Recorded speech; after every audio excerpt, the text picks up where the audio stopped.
When David and I first moved into the neighborhood, everything seemed perfect. Our house was cozy, nestled in a quiet cul-de-sac, surrounded by towering trees and neighbors who waved hello but didn't pry. It was the kind of place we had always dreamed of, peaceful, safe, and far from the chaos of the city. We were excited to start fresh, to build our lives together in this new chapter. Everything felt right, except for the house across the street. From the moment we moved in, the house directly in front of ours caught my attention. It stood abandoned, with peeling paint and overgrown weeds climbing up the steps. The windows were covered in dust, the curtains drawn tight as if no light had entered in years. It was an old Victorian-style house, the kind that might have been beautiful decades ago, but now it felt forgotten, out of place. The neighbors didn't mention it much, and when I asked about the house during small talk, their answers were always vague, like they didn't want to discuss it. At first, I brushed it off. After all, every neighborhood has that one house, run down, neglected, maybe waiting for someone to buy it and bring it back to life. But something about this place felt different. There was an eerie stillness to it, like it was holding its breath, waiting. David wasn't bothered by it. "It's just an old house, Sarah," he said every time I mentioned it. "Maybe someone will fix it up eventually." I wanted to believe him. I tried to ignore the way the house loomed at the edge of my vision whenever I stood by the window. But then the lights started. It happened one night, about a week after we had settled in. I was closing the curtains in our living room, getting ready for bed, when I noticed something unusual. The lights in the abandoned house were on. At first, I thought it was a reflection or a trick of the streetlight, but no, there they were, dim but unmistakable, glowing from the windows on the second floor. I called David over to look. "Do you think someone's moved in?" I asked, my voice a little too eager, hoping for a normal explanation. David frowned, staring out at the house. "I doubt it," he said. "No one's been in or out since we got here. Maybe the lights are on a timer?" I nodded, though it didn't make sense. Who would set a timer in a house no one lived in? Still, I tried to let it go. But that night, I couldn't sleep. The light had bothered me more than I cared to admit, and every time I closed my eyes, I saw the house in front of me, lit up like it was waiting for something or someone. The next night, the lights came on again. Same time, same dim glow in the upstairs windows. But this time, I noticed something else. A shadow. Faint, but there. Someone or something was moving behind the curtains. I felt a chill run down my spine and turned to David. "There's someone in the house," I whispered, not taking my eyes off the window. David leaned in closer, narrowing his eyes.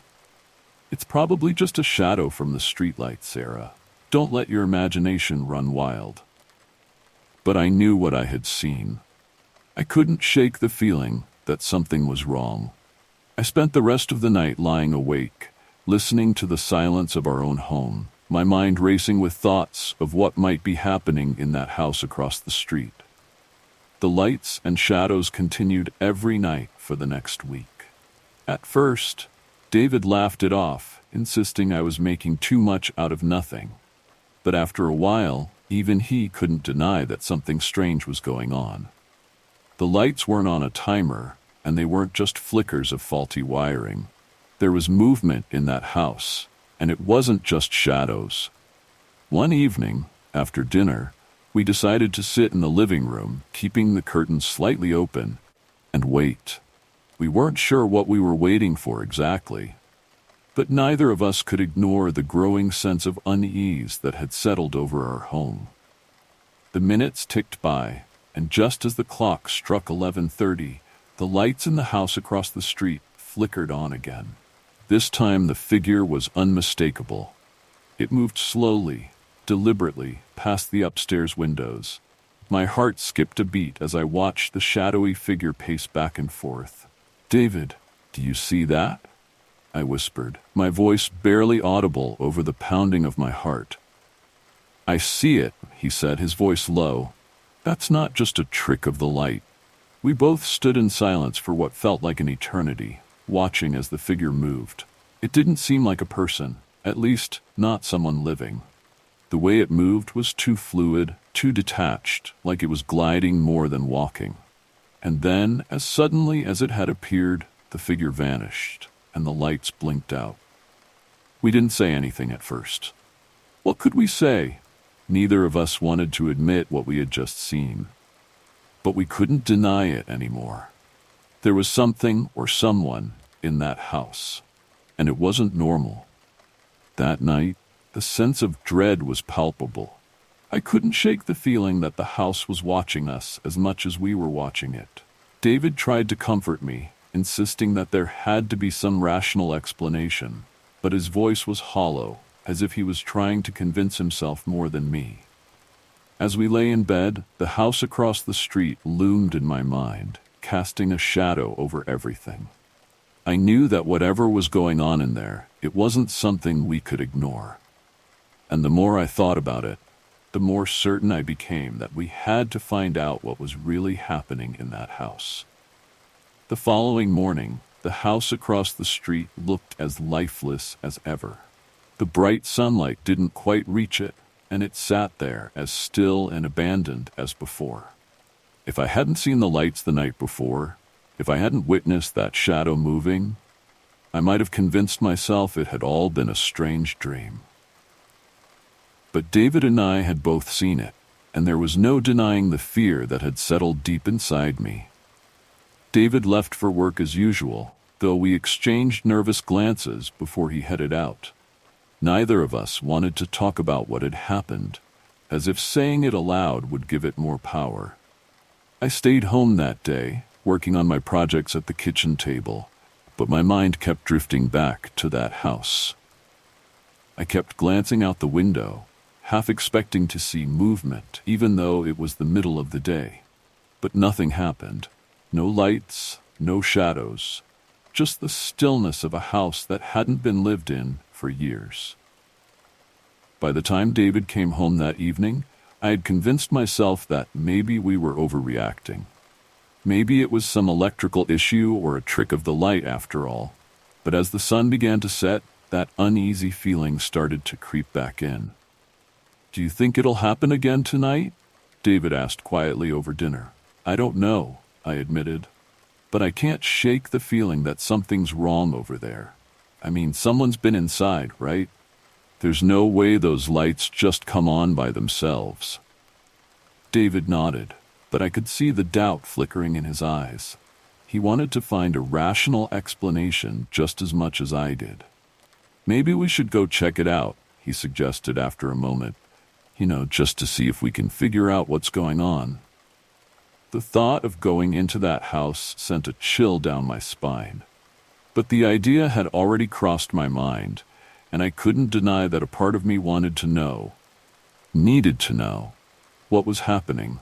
I didn't want to keep watching from the safety of our living room, letting the fear build night after night. We decided to wait until the lights came on again, like they had every night for the past week. This time, we sat in the living room with the curtains drawn wide open, waiting in silence as the hours ticked by. The tension between us was thick, both of us staring out the window, watching the abandoned house like it was a living thing.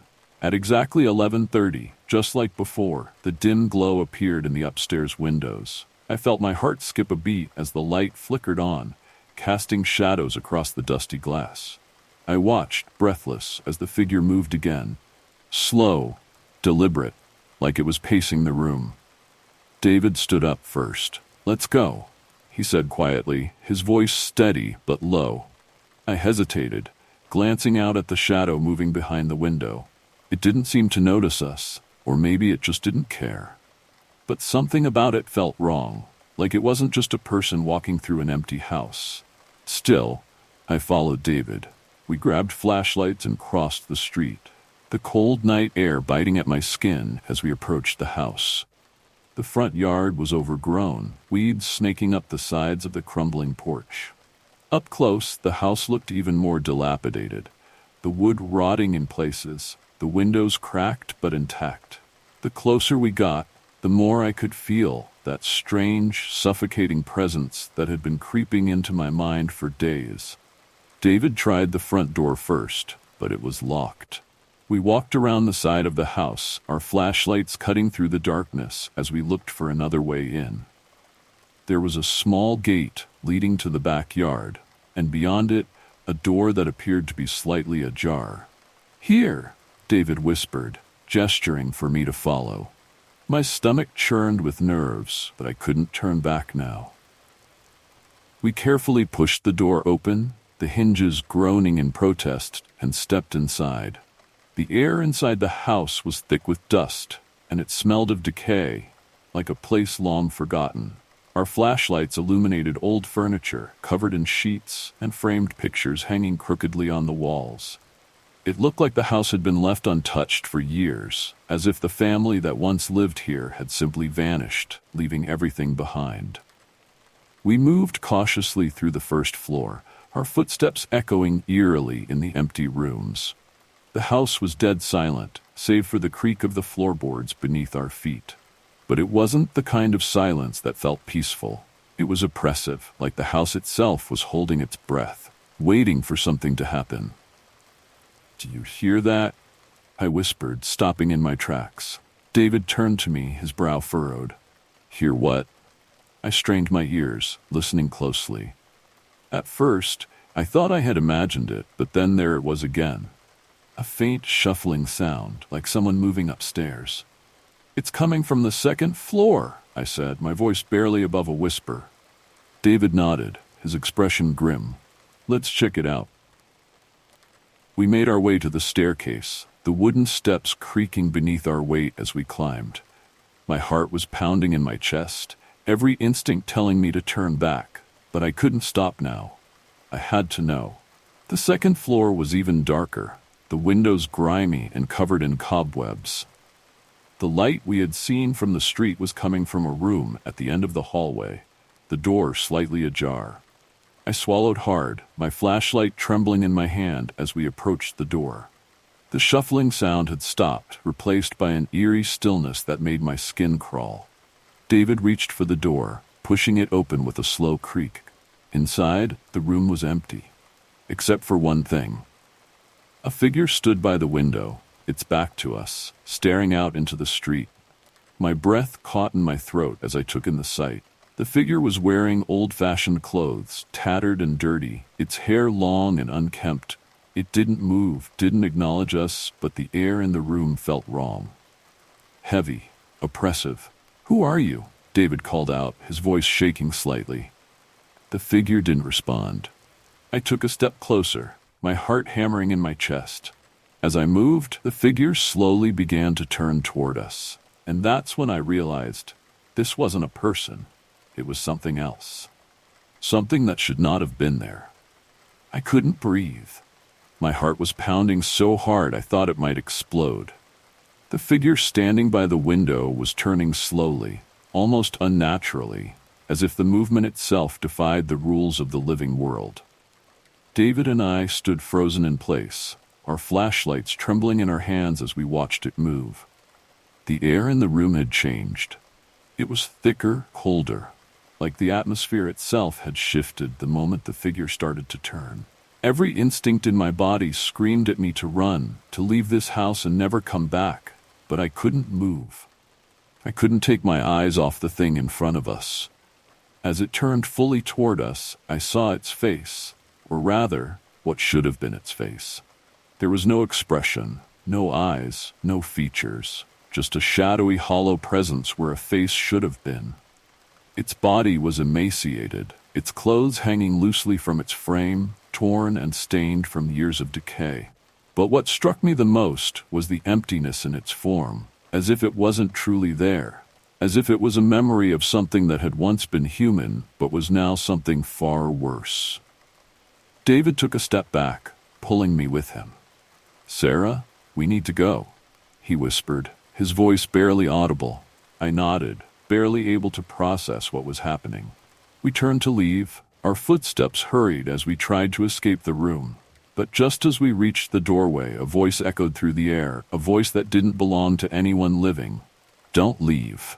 The voice was soft but commanding, cold as ice, and it stopped us in our tracks. I turned slowly, my heart racing, and there it was again. The figure, standing in the same place, but now it was reaching out, its hand extending toward us. Don't leave us. David and I stumbled back, nearly tripping over each other in our panic. We rushed down the hallway, our footsteps echoing through the empty house as we descended the stairs. I could still feel the cold, oppressive presence behind us, like it was following, like it was pulling us back into its grasp. We reached the front door, our hands fumbling with the lock, desperate to escape. The door wouldn't open. No matter how hard we tried, the lock wouldn't budge, as if something was holding it shut from the inside. David yanked at the handle, his breath coming in ragged gasps. Come on, he muttered, frustration and fear lacing his voice. I looked over my shoulder, my pulse racing. The figure hadn't followed us down the stairs, but I could feel it, its presence, filling the house, surrounding us. The air was thick with tension, and I knew we had to get out, now. Just as I thought the door would never open, it swung free with a loud creak. We bolted out of the house, slamming the door behind us as we ran across the yard and back to the safety of our home. The night air hit my skin like a wave of relief, but the fear still clung to me, suffocating and relentless. David locked our front door behind us, and we collapsed onto the couch, both of us shaking, trying to process what had just happened. The silence in our house felt different now, like we had brought something back with us. I don't think they're gone, I whispered, my voice trembling. Those people, whoever they were, they never left that house. David nodded, his face pale. We need to call someone. We need to get help. I don't know what we just saw, but it wasn't normal. I agreed, but deep down, I knew that no one would believe us. How could we explain what had happened? How could we tell anyone about the figure, about the voices, without sounding insane?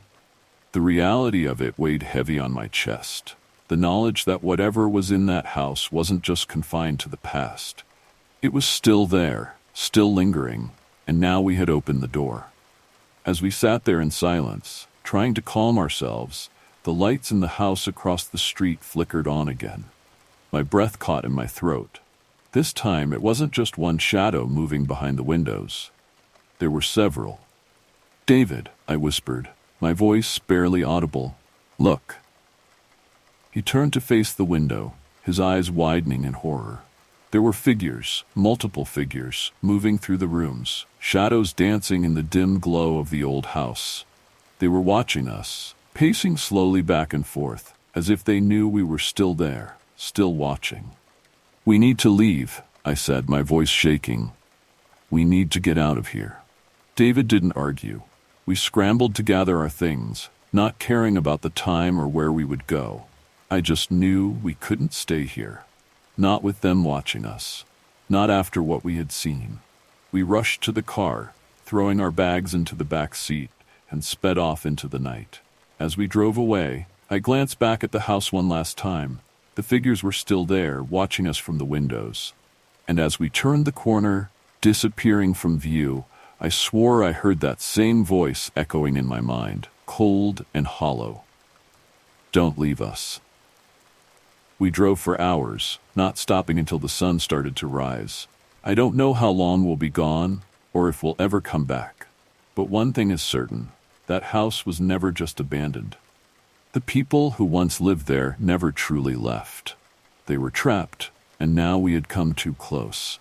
The further we got from the house, the lighter I felt, like the oppressive weight was lifting from my chest. But deep down, I knew it wasn't over. The house, and whatever was inside it, would always be waiting. Waiting for someone else to notice. Waiting for someone else to get too close.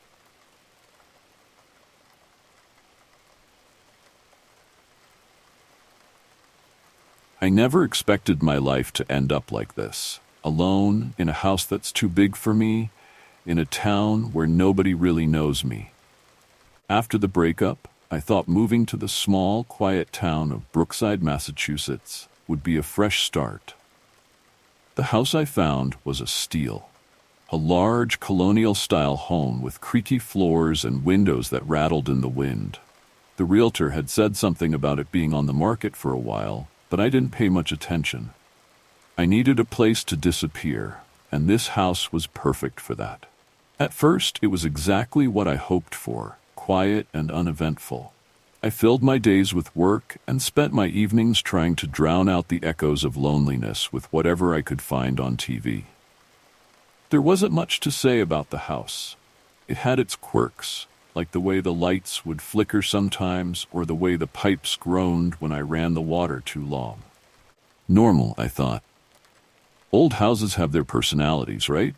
But then, something happened that I couldn't explain. It was a Thursday night. I had come home late from work, exhausted and ready to collapse on the couch with a beer. As I walked into the dining room, something stopped me dead in my tracks. The table, my dining table, was set. Not just for one, but for two. Plates, silverware, glasses, everything was laid out neatly, as if I were expecting a guest. The weird part? The food. It wasn't leftovers from the night before. This was fresh, hot. Steam was rising from the mashed potatoes, and I could smell roasted chicken. I froze, my heart racing. I live alone. I hadn't cooked anything, let alone set the table. At that moment, a dozen thoughts raced through my mind. Had someone broken in? Was this some kind of prank? But who would do that? I don't know anyone here. I stood there, staring at the perfectly set table, waiting for some logical explanation to hit me. But nothing came. Eventually, I convinced myself it had to be my imagination. I was tired, probably hadn't slept well, and maybe, just maybe, I had forgotten setting the table in a daze. The next day, I tried to laugh it off. I hadn't noticed anything out of place in the morning, and the night had been uneventful. I figured it was one of those strange things you chalk up to fatigue. Still, when I came home that evening, the first thing I did was glance at the dining room, and there it was again. The table was set for two, with another hot meal waiting, as if I had a dinner date planned. I stood in the doorway staring at the scene, my mind racing. This wasn't possible. I hadn't been in the kitchen all day. I knew I hadn't set the table, yet here it was, ready for two. The chicken looked perfect, the mashed potatoes still steaming like they had just been pulled from the oven. My stomach turned. I didn't touch it. I couldn't. Instead, I left the house and drove around aimlessly, trying to clear my head. I ended up at a local diner, sitting at the counter, mindlessly stirring a cup of coffee. The waitress asked if everything was okay, and I nodded, but in truth, nothing felt right. Not anymore. My new life, the one I thought would be peaceful, was starting to feel more like a waking nightmare. When I finally returned home, the dining room was dark. The table, once again, was spotless. No food, no plates, just a clean, empty table, like nothing had happened. I stood there for what felt like hours, staring at the empty space, wondering if I had finally lost my mind. I tried to ignore it. For days, I convinced myself that it had to be some sort of strange, isolated event. But each night, like clockwork, the table was set. Always for two. Always with fresh food. It didn't matter what I did, whether I came home late or early, whether I stayed out of the house for hours or minutes. The result was the same. At first, I thought about calling the police. But what would I even tell them? Someone's breaking into my house to set the dinner table. It sounded absurd even in my own head. Besides, there was never any sign of forced entry. No broken locks, no windows left ajar. Everything was exactly as I had left it, except for the meticulously prepared meal waiting for me. I couldn't shake the feeling that whoever or whatever was behind this knew I was alone. I started to dread coming home. Every step towards the front door felt heavier than the last. I would unlock the door and hesitate before entering, bracing myself for what I knew I'd find. Each time my breath would catch in my throat as I rounded the corner into the dining room, and there it would be. The same meal. The same perfect setting for two. I began to feel like I was the guest in my own home, like someone or something was expecting me. The unease became unbearable. One night, as I sat in the living room, pretending to watch TV, I decided that enough was enough. I had to find out what was happening. I couldn't keep running from it. That night, instead of going to bed like usual, I stayed awake, keeping the lights off and listening. The house was unnervingly quiet. Too quiet. Every sound seemed magnified. The creak of the floorboards, the wind outside rattling the windows. Midnight came and went. I felt like I was waiting for something to happen, like the house was holding its breath, waiting for me to make a move. And then, just past midnight, I heard it. A sound that sent a chill down my spine.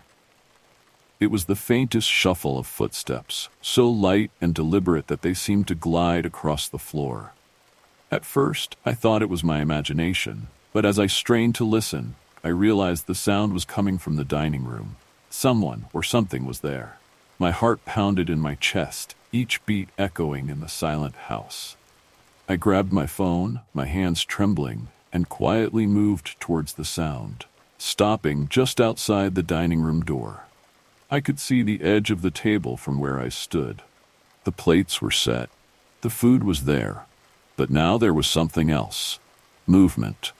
My breath caught as I peeked around the corner, and that's when I saw it. A shadow. Not just a trick of the light or a reflection, but a distinct, humanoid figure sitting at the table.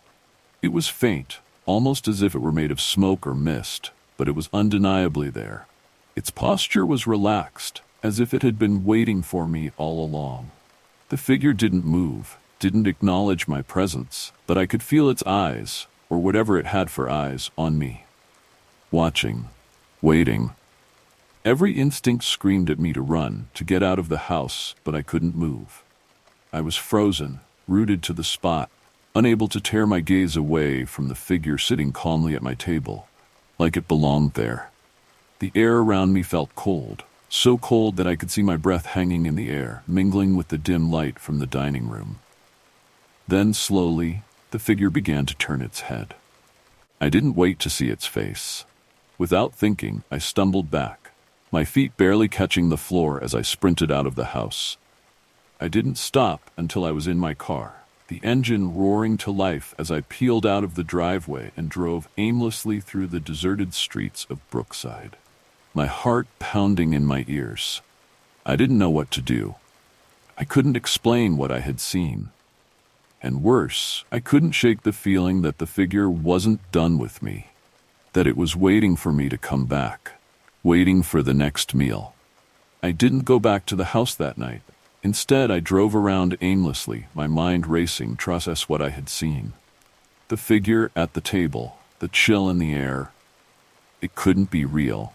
I must have been imagining things, letting the loneliness and isolation get to me. But deep down, I knew that wasn't the truth. Something was in my house. Something that had been waiting for me, and now it knew I was aware of it. When the first light of dawn broke over the horizon, I parked the car at the edge of town, near the old diner I had been to once before. The place was barely awake, the neon sign flickering weakly in the early morning haze. I stumbled inside and sat at the counter, hands trembling, still trying to make sense of everything. The waitress, an older woman with tired eyes, gave me a look as she poured my coffee. "Rough night?" she asked, her voice thick with concern. I nodded, though the words wouldn't come. How could I explain what had happened? How could I even begin to tell her that there was something, some kind of presence, waiting for me in my home? I spent most of the day at the diner, sipping cold coffee and staring out the window. I knew I had to go back eventually. This was my house now, my life. I couldn't just run away. But the thought of stepping foot inside that place again sent waves of dread through my body. By the time the sun began to set, I had made up my mind. I needed answers. I couldn't keep living like this, in fear of whatever was haunting me. If I didn't confront it, I'd never be free. So, as the last rays of sunlight dipped below the horizon, I found myself pulling back into the driveway of my house. The house looked different in the fading light, more menacing. Its windows stared down at me like hollow eyes, and the front door seemed to sag with a weight I hadn't noticed before. But I couldn't turn back now. I had to know the truth. Inside, everything was still. The air felt heavy, like the house itself was holding its breath, waiting for me. I moved cautiously through the darkened hallway, my footsteps echoing louder than they should have.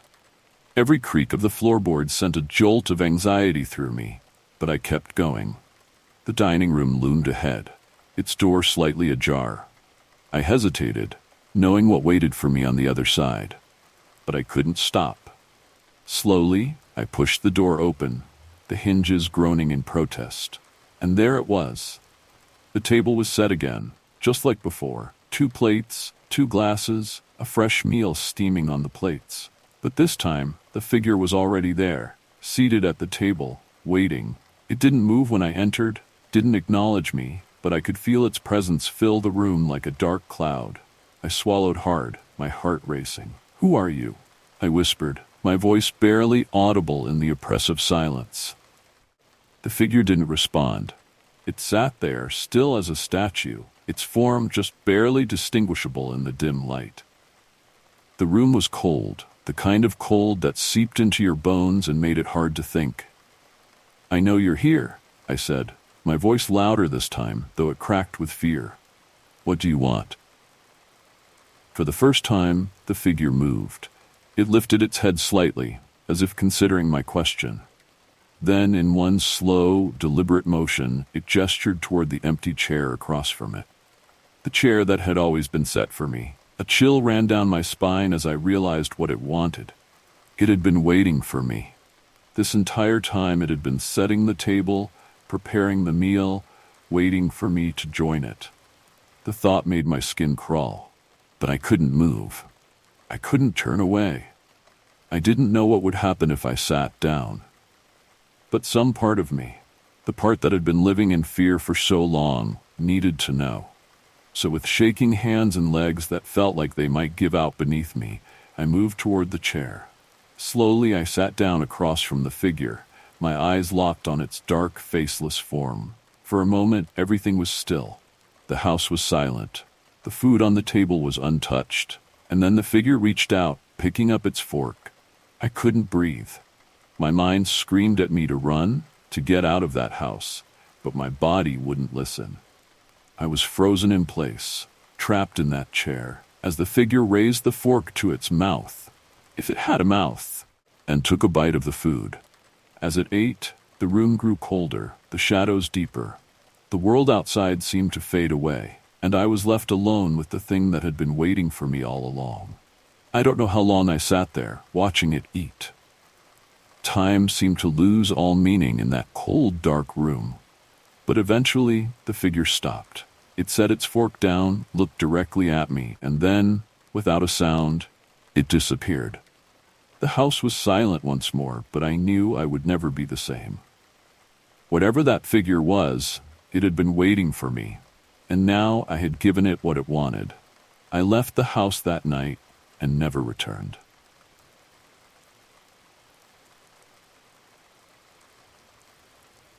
When I moved into the old house in Salem, I thought it would be a fresh start, a quiet escape from the chaos of my past life in Boston.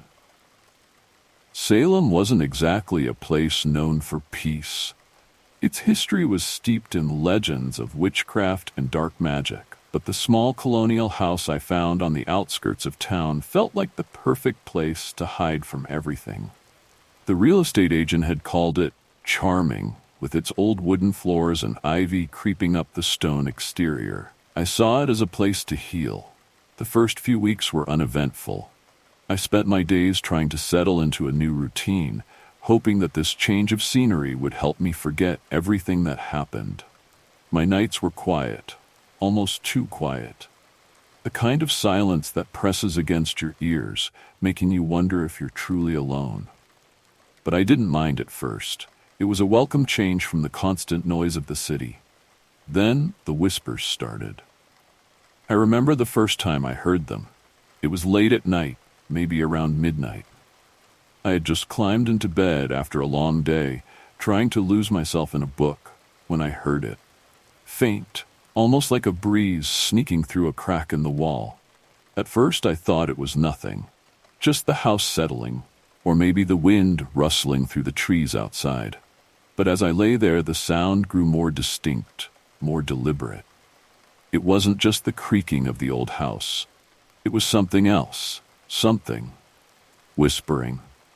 I sat up in bed, listening more closely. The sound seemed to come from the walls themselves, like someone was speaking on the other side. But that didn't make sense. The house was small, with no adjoining neighbors. There shouldn't have been anyone else there. I got up and walked to the wall, pressing my ear against it. For a moment, the whispers stopped, as if they were aware of me listening. I shook my head, feeling ridiculous. Old houses make weird noises, I muttered to myself, climbing back into bed. I tried to ignore it, but the whispers returned as soon as I closed my eyes. This time, they were closer, clearer. Words I couldn't quite make out, but definitely words. I barely slept that night. The next morning, the house was silent again. I almost convinced myself that I had imagined it. Stress, exhaustion, it had been a rough few months after all. Maybe my mind was playing tricks on me. I shrugged it off, focusing on unpacking the last few boxes and settling in. The daylight made everything feel normal again. It wasn't until night fell that the whispers came back. This time, they were unmistakable. They seemed to follow me from room to room, always faint but persistent, like someone just out of sight, watching and waiting. I tried to ignore them, telling myself that it was just the old house, but I couldn't shake the feeling that something was terribly wrong. It wasn't just noise, it was a voice, several voices speaking to me. And the most unsettling part, they seemed to know me. At first it was little things, like the way the whispers echoed the words I had been thinking moments earlier. They weren't coherent sentences, but fragments, pieces of thoughts I hadn't spoken aloud. The more I listened, the more I felt like these whispers weren't just random sounds from an old house. They were secrets. My secrets. I started keeping the lights on at night, trying to drown out the whispers with music or the hum of the TV, but nothing worked. The voices would slip through the noise, quieter but still there. Always there. I was losing sleep, barely functioning during the day, but I couldn't tell anyone. What would I say? That my house was whispering to me. They'd think I was crazy. Maybe I was starting to believe it too. The days blurred together, each one more exhausting than the last. I kept telling myself that I was imagining things, that the house was just old and I was just tired. But deep down, I knew that wasn't true. The whispers were real, and they were getting worse. One night, after another sleepless evening of listening to those faint voices, I decided to record them. Maybe if I could prove to myself that they weren't real, I could finally get some peace. I set up my phone in the hallway, pressed record, and waited. Hours passed, but the whispers didn't come. The house was silent, as if it knew what I was trying to do. Just as I was about to give up, I heard it again. The faintest whisper, but this time I could make out the words. It said my name. I didn't sleep at all after hearing my name whispered through the walls. I stayed awake, sitting on the edge of my bed, staring at the recording on my phone. I replayed it over and over. Each time the whisper was clearer, more deliberate. It wasn't just random noise. It was my name, spoken softly but with an eerie familiarity, as though someone knew me, knew every part of me. By morning, I was a wreck. I wanted to believe it was just the stress getting to me, that this was all in my head. But I knew better. The whispers weren't going away, and they were becoming more personal, more invasive. The next few nights were worse. The whispers became more frequent, more specific. They didn't just say my name anymore. They spoke of things only I could know, secrets from my past that I hadn't told anyone. They mentioned the mistakes I had made, the regrets I tried to bury. As I lay in bed, listening to those voices, I started to feel like they were digging into my mind, pulling out every dark memory I had ever tried to forget. One night, the whispers started talking about my childhood, reminding me of things I had pushed deep down. I could hear the voice of my mother, but it wasn't her. It was something pretending to be her, mocking the way she used to speak to me. It knew how she used to scold me, the way her voice would rise when she was angry, how disappointed she was in me after that one terrible day. Something I hadn't spoken about in years. I wanted to scream, to make the voices stop, but I couldn't. They were inside my head, twisting my thoughts, and I had no way to fight them. I tried turning up the music, blasting it through my headphones, but the voices cut through the noise like they were right next to me, whispering in my ear. They grew bolder, more relentless, and every night they seemed to know more about me, things I hadn't even thought about in years. That's when I realized these voices weren't just random. They were feeding off of me. Somehow, they were connected to me, to my memories, to my life. But how? Why? The house. It had to be something about this house. I began to research the property, digging into old records, trying to find anything that could explain what was happening. It didn't take long for me to uncover its unsettling history. The house had been built in the early 1800s, and over the years it had changed hands many times. But the strange part was the number of families who had left suddenly, without explanation. Some disappeared entirely. Others moved out in the dead of night, leaving everything behind. There were rumors, of course. The locals talked about the house being cursed, but no one had solid answers. Salem had a history of dark legends, but this was something else. I found old newspaper articles mentioning deaths in the house, people who had lost their minds or died under mysterious circumstances. None of it made sense. Yet the more I read, the more I realized that this wasn't just happening to me. It had happened before. The whispers weren't new. They were part of the house, part of its history, and now they had latched onto me. But how could a house, just wood and brick, hold such power over someone? How could it know my deepest secrets? As I continued my search, I found something even more disturbing. Hidden deep in the town's records was a mention of a woman named Eleanor. She had lived in the house during the late 1800s, and her story sent chills down my spine. According to the records, Eleanor had claimed to hear voices coming from the walls, just like I was now. She had told neighbors that the voices knew everything about her, and that they wouldn't stop until they had taken everything from her. No one believed her, of course. They said she went mad, that the isolation had driven her to insanity. But one day she disappeared, leaving nothing behind but a few cryptic journal entries. The last entry she wrote, the one that stuck with me, simply said, "The house knows. It always knows." I couldn't breathe when I read that. I felt like the walls were closing in around me, like the house itself was watching, listening to my every move. Eleanor's words echoed in my mind, repeating over and over, "The house knows." The whispers that night were worse than ever.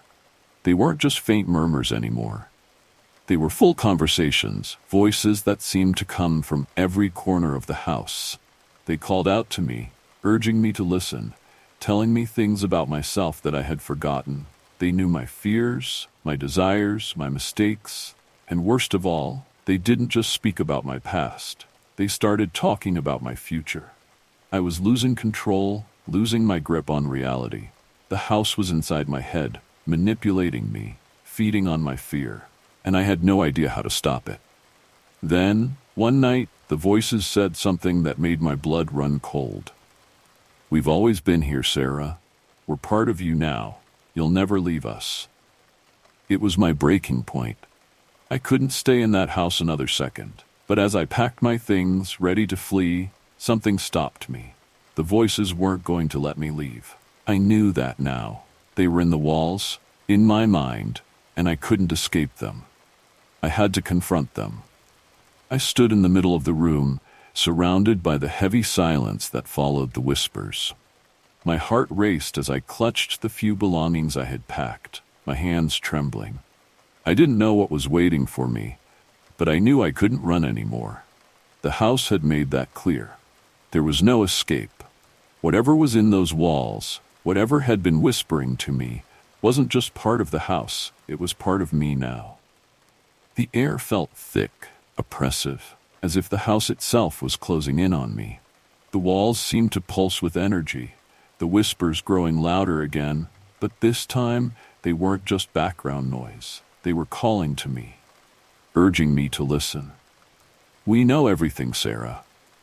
I could hear the voices coming from all around me, from the floorboards beneath my feet, from the ceiling, and most clearly from the walls.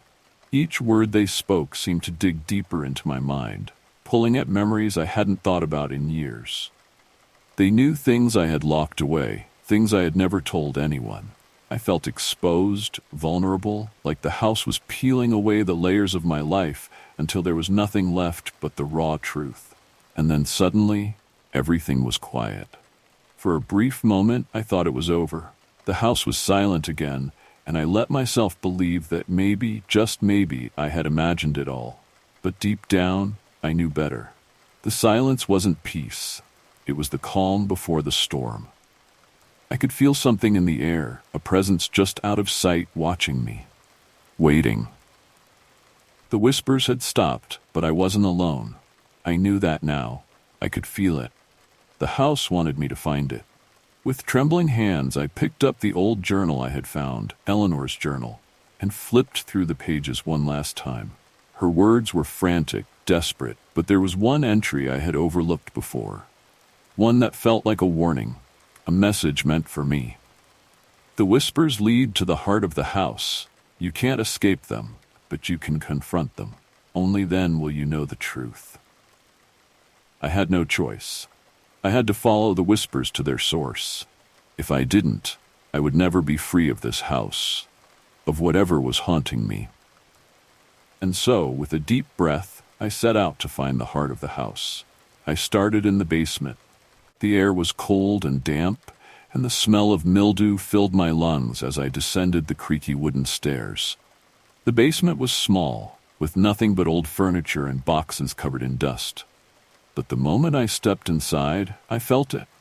The presence. It was stronger here, more palpable. The whispers returned, faint at first, but they grew louder with each step I took. "Come closer, Sarah." I could feel my skin crawl as I moved through the basement, my eyes darting from shadow to shadow. There was something here, something ancient, something dangerous, and it knew me.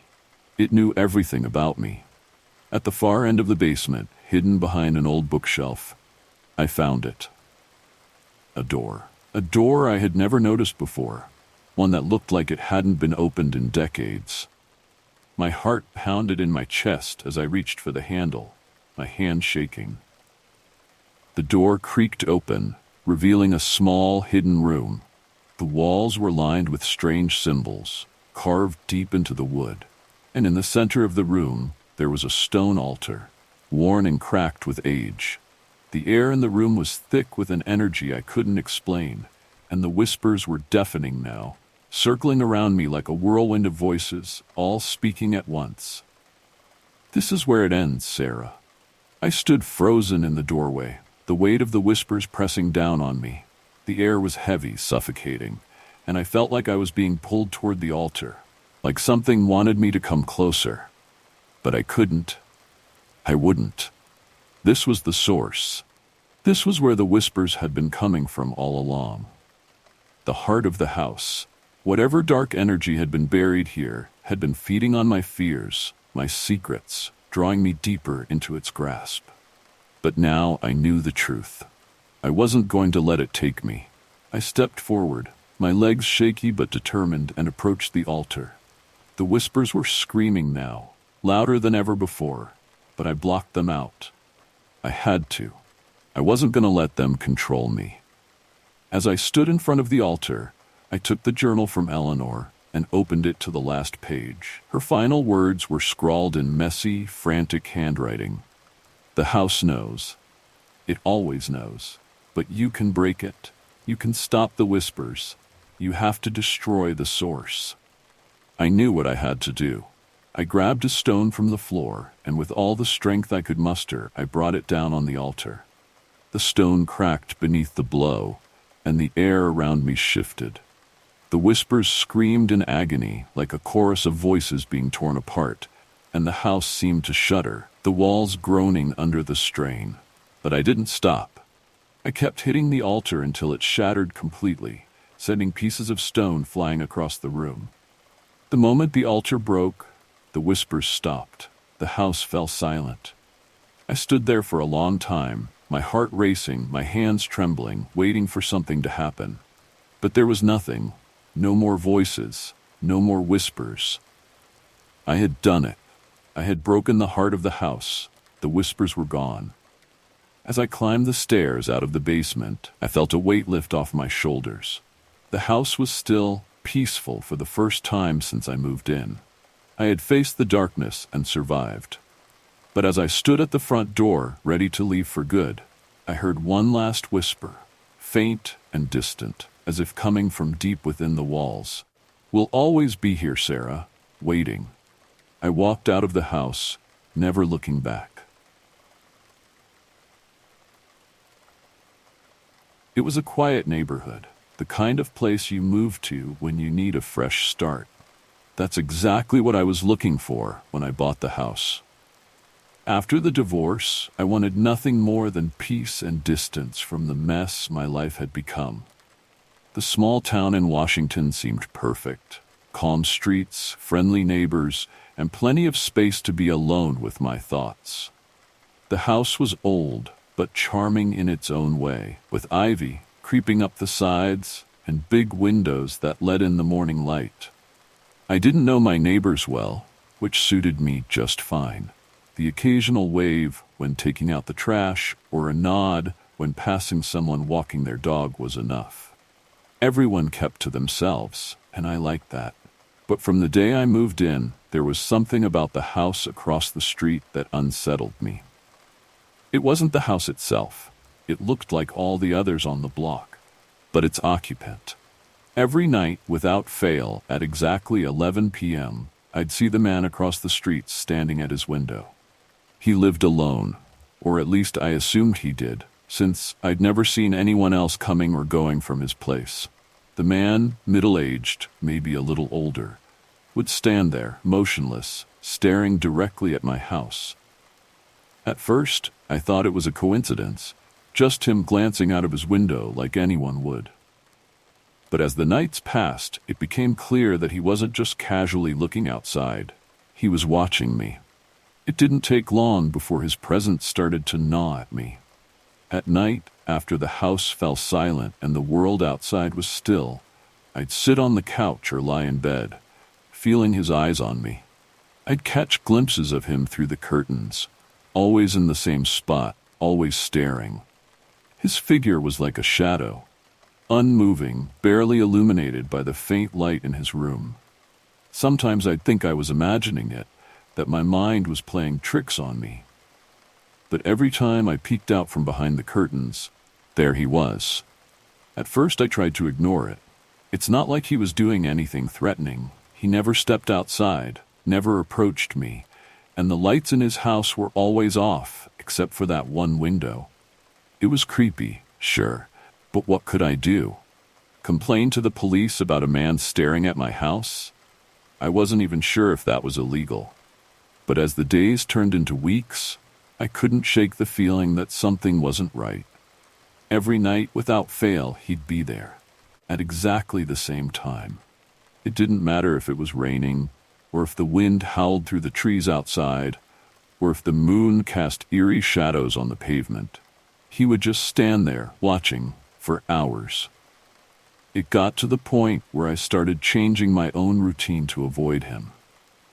I'd close all the curtains before 11 p.m., making sure not a single sliver of light escaped. I'd turn off the lights in the living room and retreat to my bedroom early, trying to convince myself that if I couldn't see him, he couldn't see me either. But the uneasy feeling didn't go away. In fact, it got worse.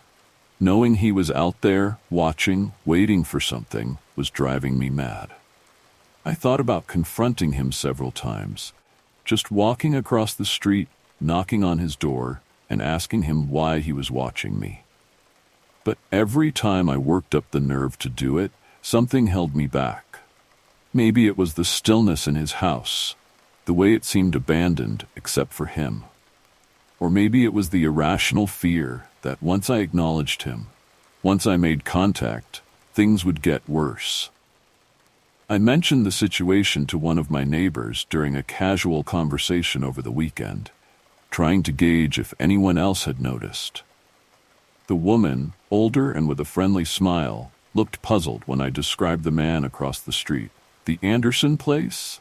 she asked, her smile faltering slightly. I nodded. "That's strange," she said, her voice dropping to a whisper. "I thought Mr. Anderson had disappeared a few months ago. The police were around here looking for him, but no one's heard from him since." My stomach tightened. "Disappeared?" She nodded, glancing over her shoulder toward the house. "Yeah, some say he just left without a word, but there were a lot of strange rumors." I felt a cold chill crawl up my spine. How could he have disappeared if I'd seen him every night since I moved in? The thought gnawed at me, growing more unsettling by the second. The man I'd been seeing wasn't some ghost or figment of my imagination. He was real. I was sure of it. That night, I stayed up, watching the house across the street. The clock on my wall ticked slowly toward 11 p.m., and I braced myself, half hoping the man wouldn't appear. But as the minute hand struck 11, the light in the window flickered on, and there he was, standing in the same spot, motionless, staring at my house. Only now, the fear I felt was different. This wasn't just creepy anymore. It was something else, something darker. I decided then that I had to confront him. I couldn't keep living like this, with the constant dread of being watched. I didn't care if it made me look paranoid or if there was some logical explanation. I needed to know what was going on, and so I made up my mind. Tomorrow night I'd go across the street. The next day felt longer than any I could remember. Every second that passed dragged on, each one filled with the growing anticipation of what I had decided to do. I kept replaying my plan in my head. I'd wait until just before 11 p.m., walk across the street, knock on the door, and demand answers. Simple enough, right? But deep down, I knew it wasn't going to be that easy.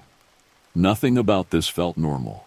The air around me was thick with unease, like the universe was trying to tell me to stop, to stay away. But I couldn't. By 10:30 p.m., I was pacing in my living room, nervously glancing at the clock. The house felt too quiet, too still, like it was holding its breath along with me. Outside, the neighborhood was just as peaceful as ever. The occasional car passing by, the distant sound of a dog barking. But it didn't matter. All I could think about was the man standing across the street, waiting, watching. At 10:50, I finally made my move. Grabbing a flashlight, I slipped on my shoes and headed for the front door. My hands shook as I turned the doorknob, the cool night air hitting me as I stepped outside. The street was deserted, as usual, with only the soft hum of the streetlights breaking the silence. For a moment, I stood there, staring at the house across the street, wondering if this was a mistake. But then, at exactly 11 p.m., the light flickered on in the window, and there he was, just as he had been every night.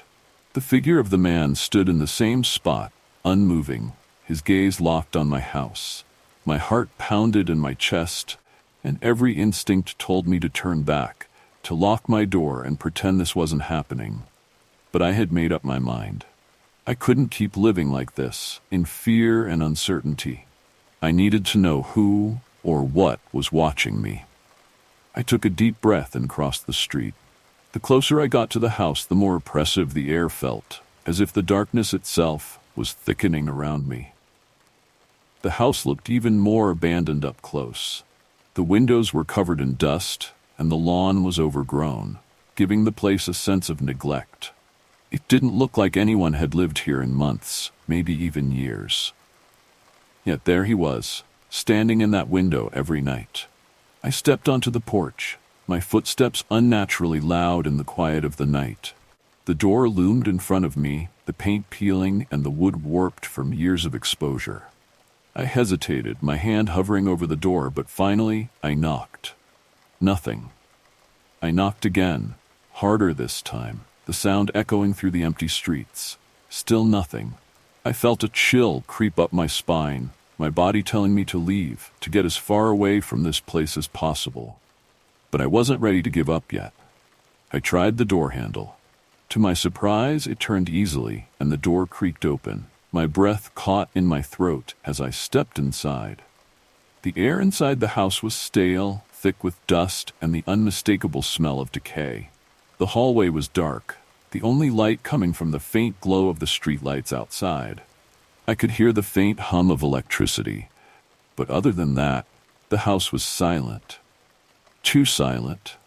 I turned on my flashlight and scanned the room. The furniture was covered in white sheets, like the kind you'd see in houses that hadn't been lived in for a long time. The floorboards creaked under my weight as I moved deeper into the house, my heart pounding in my chest. I called out, my voice shaky. "Hello? Is anyone here?" No answer, just the heavy silence pressing down on me. As I moved through the house, I couldn't shake the feeling that something was watching me. Not just from the window upstairs, but from every corner, every shadow.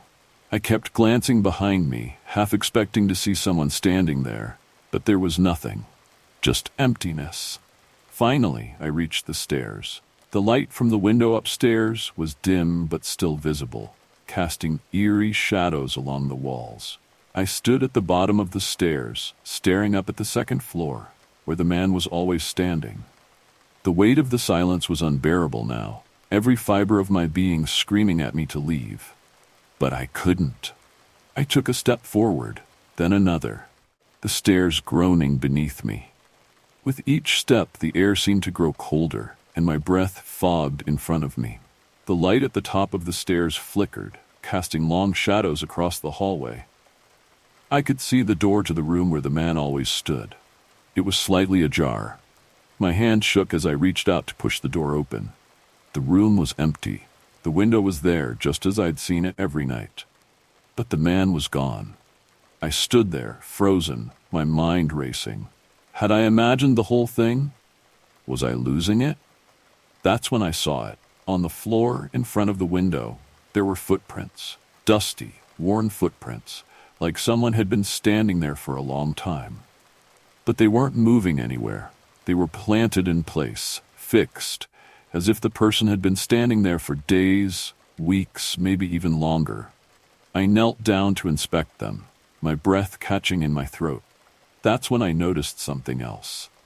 A piece of paper, half hidden under the edge of the windowsill. I reached for it, my fingers trembling as I unfolded it. The note was old, the edges yellowed and fragile.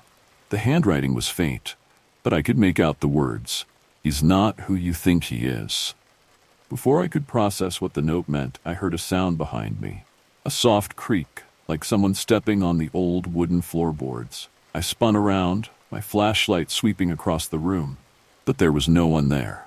I backed away, my heart pounding, and hurried down the stairs.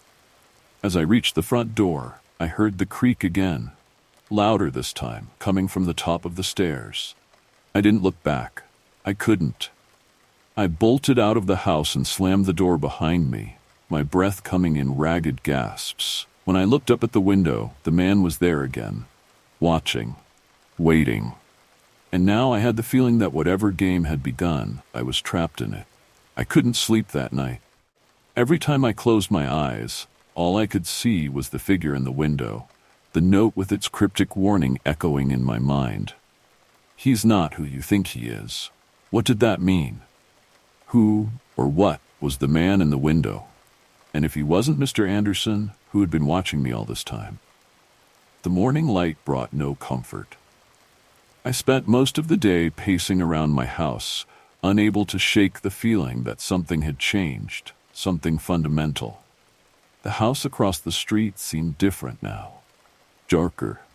The unease I had felt over the past few weeks had grown into something heavier, like a weight pressing down on my chest. I couldn't shake the feeling that the note was a warning. I wasn't just being watched, I was being played. The more I thought about it, the clearer it became. The man in the window wanted me to notice him, to be drawn into this strange, twisted game. But why? And more importantly, what was the end game? I didn't know, but one thing was certain: I couldn't just let it go. I had to find out the truth, no matter how terrifying it might be. That night, as 11 p.m. approached, I stood at my window again, watching the house across the street. The light flickered on, just as it always did, and there he was, the man, standing perfectly still, staring directly at me. But this time, something was different. The tension was palpable, as if the air between us was charged with electricity. I could feel it. He was waiting for me. I had been avoiding the confrontation, hoping that somehow this would all stop on its own. But now I knew the truth. It wouldn't stop. Not until I faced it. With a deep breath, I grabbed my flashlight again and headed for the door. I didn't bother locking it behind me this time. Somehow I knew it wouldn't make a difference. Whatever was happening here, it was beyond the realm of locks and doors. The street was eerily silent as I crossed to the house. My footsteps seemed to echo unnaturally loud in the still night. The house loomed in front of me, dark and imposing, except for that single light in the window. I felt a cold chill crawl down my spine as I approached the porch, but I forced myself to keep moving. I had to know. The door was still unlocked. I stepped inside, and the air hit me immediately, stale and cold, as if the house hadn't been lived in for years. Everything was just as I had left it the night before. The covered furniture, the thick layer of dust, the oppressive silence that seemed to swallow every sound. I didn't hesitate this time. I went straight to the stairs, my flashlight sweeping across the floor. As I climbed the steps, each one creaked beneath me, the sound sending chills through my body. I reached the top and stopped in front of the door to the room where the man had been standing. This time it was fully open. I stepped inside, my heart pounding, and there he was. The man was standing by the window again, his back to me. His posture was stiff, unnatural, like a mannequin frozen in place. I could see his reflection in the glass, his face blank, his eyes wide and empty, staring at something far beyond the street outside. I took a deep breath, my voice shaky. "Who are you?" He didn't move. The room was so quiet, I could hear the sound of my own heartbeat pounding in my ears. "Why are you watching me?" I demanded, my voice louder this time. Still, no response. But as I stood there, I noticed something strange. His reflection in the window, it didn't match his movements. The man remained perfectly still, but in the reflection, his head turned slowly toward me, his eyes locking onto mine. I stumbled back, my breath catching in my throat. This wasn't possible. The figure in the window wasn't real. It couldn't be. But there it was, staring at me with eyes that seemed to burn into my soul. Panic gripped me. I had to get out of there. But before I could move, the reflection smiled. It wasn't a kind smile. It was a cold, twisted grin that sent a wave of terror through my entire body. The man himself still hadn't moved, but the reflection seemed alive, as if it were trying to break free from the glass. I turned and bolted out of the room, my feet barely touching the ground as I raced down the stairs. I could feel something behind me, something close, and I didn't dare look back.